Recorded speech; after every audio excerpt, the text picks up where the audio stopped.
प्रिय मित्रों, श्रीमद् भागवत गीता के दार्शनिक विचार में आप सभी का पुनः स्वागत है।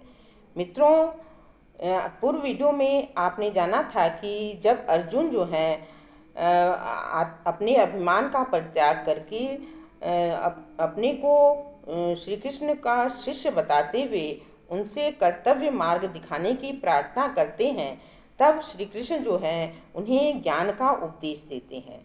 और ज्ञान का उपदेश देने के पश्चात श्री कृष्ण उनसे पूछते हैं, हे पार्थ, क्या आपका मोह दूर हुआ? तब अर्जुन जो हैं कहते हैं कि उनका मोह दूर हुआ और सभी संशय दूर हुआ और वे अब उनकी आज्ञा के अनुसार आगे कार्य करेंगे। अब इस वीडियो में आप थोड़ा सा संक्षिप्त में ही जानेंगे कि श्रीमद् भागवत गीता का इतना महत्व क्यों है।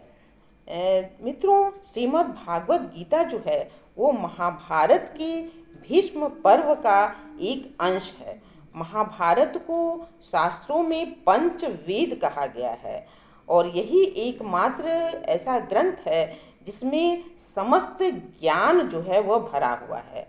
महाभारत के युद्ध के पश्चात महर्षि व्यास जी ने अपनी दिव्य दृष्टि से समस्त महाभारत की समस्त लड़ाई और समस्त बातों को जानकर इसकी रचना की और भारतीय साहित्य का सर्वश्रेष्ठ ग्रंथ किसे माना जाता है? श्रीमद् भागवत गीता।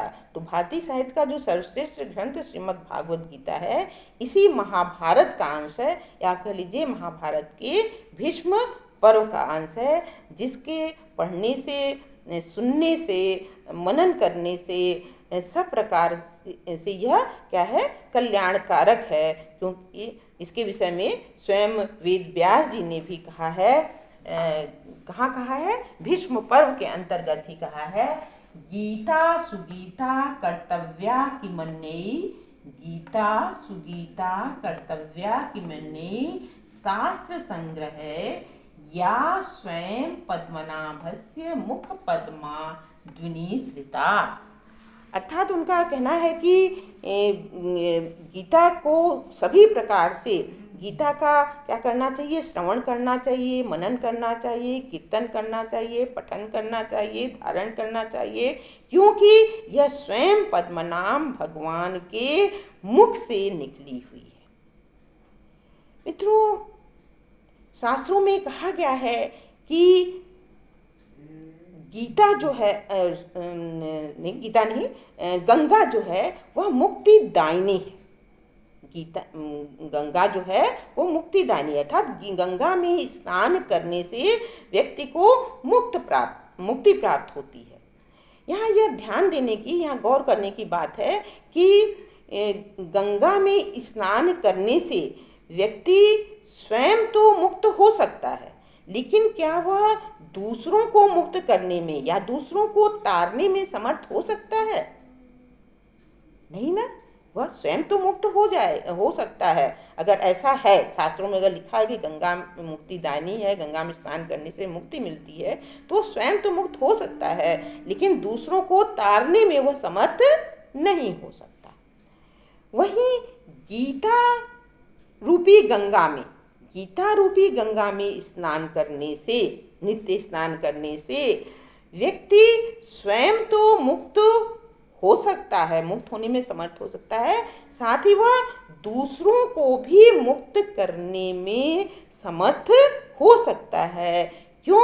क्योंकि गीता जो है वह स्वयं भगवान के कमल मुख से निकली हुई दिव्य वाणी है, जिसका संकलन किसके द्वारा किया गया है? महर्षि व्यास जी द्वारा किया गया है।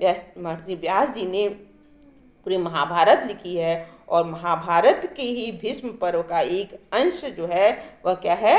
श्रीमद् भागवत गीता। और गीता में 700 श्लोक हैं और 700 श्लोकों को 18 अध्याय में विभक्त किया गया है। इस तरह से कहा जा सकता है कि गीता जो है वो संपूर्ण वेदमयी है, तीर्थमयी है और इसको पढ़ने एवं सुनने वालों को पुण्य प्राप्त होता है, पाप नष्ट होता है। अर्थात गीता का अध्ययन करने वाले मनुष्य को कभी भी आपत्ति और घोर नरक का सामना नहीं करना पड़ता। यह तो आपने संक्षिप्त में गीता के महत्व को जाना। अब हम इसको वर्तमान समय से जोड़ते हैं, वर्तमान युग से जोड़ते हैं कि वर्तमान युग में क्या गीता का महत्व है तो किस तरह है। वर्तमान युग में अगर हम देखें तो वर्तमान युग में तो गीता का और भी बहुत ही अधिक महत्व है, अत्यधिक महत्व का आप कह लीजिए, क्योंकि आज का जो मानव है वह उसके सामने बहुत सी परेशानियां आती हैं, बहुत सी समस्याएं आती हैं, जिन परेशानियों और समस्याओं का निराकरण वह गीता के अध्ययन से, को पढ़कर, गीता को सुनकर, मनन करके उन परेशानियों का निराकरण, उन समस्याओं का निराकरण वह प्राप्त कर सकता है। क्योंकि गीता का जो मुख्य उद्देश्य कह लीजिए दोस्तों, वह क्या है? लोक कल्याण करना ही उसका मुख्य उद्देश्य है। लेकिन आज का जो मानव है वह इतना स्वार्थी हो गया है कि वह केवल स्वयं के बारे में ही सोचता है, स्वयं के लाभ के बारे में ही सोचता है, जबकि गीता में जो है वह किस चीज़ का ज्ञान दिया गया है कि निस्वार्थ कर्मयोग, निस्वार्थ भाव से कर्म करना जो है वह गीता सिखाती है।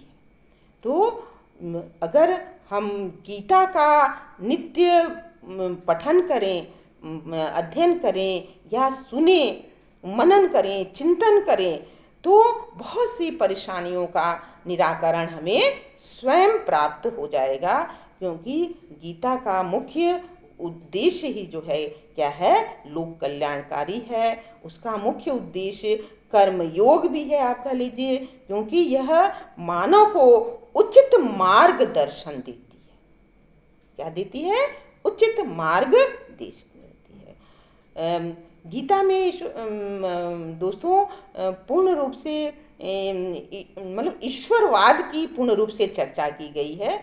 और गीता का ईश्वर जो है सगुण है, व्यक्तित्वपूर्ण है, जबकि गीता में निर्गुण ब्रह्म की भी बात कही गई है, निर्गुण ईश्वर की भी बात कही गई है। फिर भी गीता का मुख्य आधार जो है ईश्वरवाद ही है। अब ईश्वर के संबंध में हम जब दर्शन से इसको जोड़ना है तो उसकी तत्व मीमांसा के अंतर्गत विस्तार से हम लोग जानेंगे। तो तब तक आपको वीडियो देखने, लाइक करने, शेयर करने, और अगर आप चैनल पर नए हैं तो सब्सक्राइब करने के लिए आपको बहुत बहुत धन्यवाद। और मित्रों, आपको यह दार्शनिक विचार का सीरियल श्रृंखला कैसा लग रहा है, इससे हमें अवश्य अवगत कराएं। कमेंट बॉक्स में अपने कमेंट, अपने व्यूज़ अवश्य दें, जिससे कि मुझे पता चले कि आप लोग को कैसा लग रहा है, या आप कुछ और जानकारी प्राप्त करना चाहते हैं तो उसके विषय में भी मुझे अवश्य सूचित करें। इसके लिए आपको बहुत बहुत धन्यवाद।